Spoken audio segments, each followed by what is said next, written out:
nós temos a análise social, tá?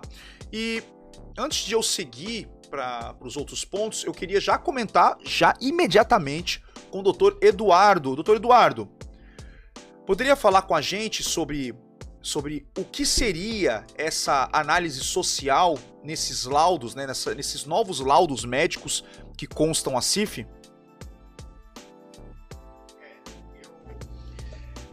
Eu não sei assim a ideia preliminar que vocês têm a respeito, eu dei uma olhada no laudo e posso falar um pouco da minha opinião a respeito do conteúdo e da estrutura, são coisas distintas, eu vejo alguns aspectos positivos e vi também alguns negativos que eu gostaria de comentar se eu tiver a oportunidade aí de falar isso com vocês. Mas basicamente o biopsicossocial, que é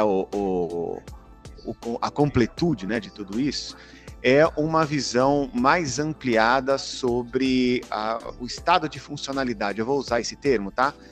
É claro que vocês querem assim um resultado final dizendo essa pessoa é uma pessoa com deficiência ou não. Tem uma confusão de termos, de conceitos, etc. Mas assim, eu vou usar a expressão estado de funcionalidade, porque a perda de funcionalidade até determinado grau vai fazer com que a pessoa precise de benefícios sociais, de ação afirmativa, etc.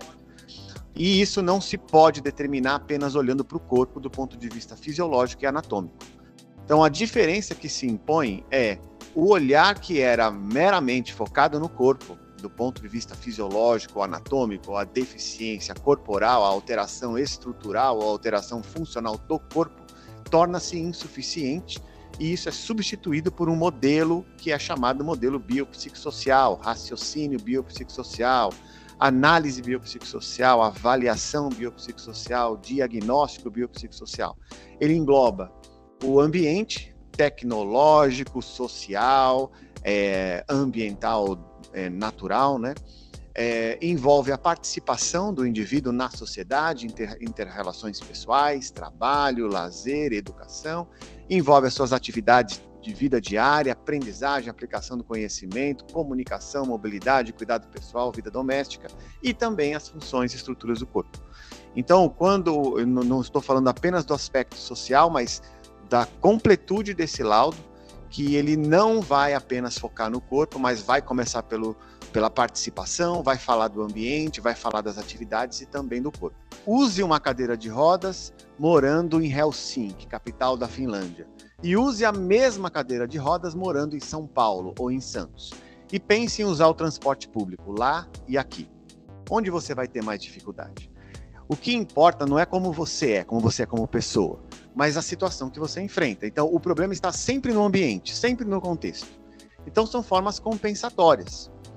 Quando você diz que você vai avaliar a situação de alguém para isentá-la de um imposto, no caso, é um benefício social. Portanto, a análise, a avaliação e o diagnóstico não pode ser só fisiológico e anatômico.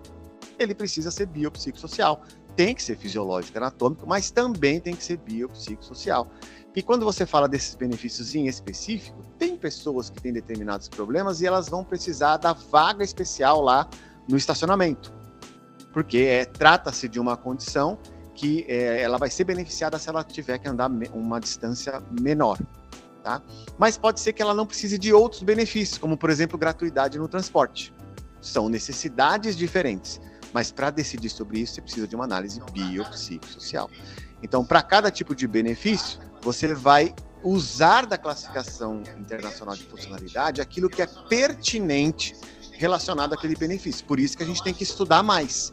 Então, eu acho que o governo se antecipou, mas fez algo mais superficial. Eu não estou dizendo isso com absoluta certeza, tá? É o que me parece, eu vi poucos. Isso está começando agora, a gente precisa avaliar com mais calma, né, para não fazer assim dar uma opinião ao léu, né, mas parece que carece de treinamento e carece de um instrumento mais apurado,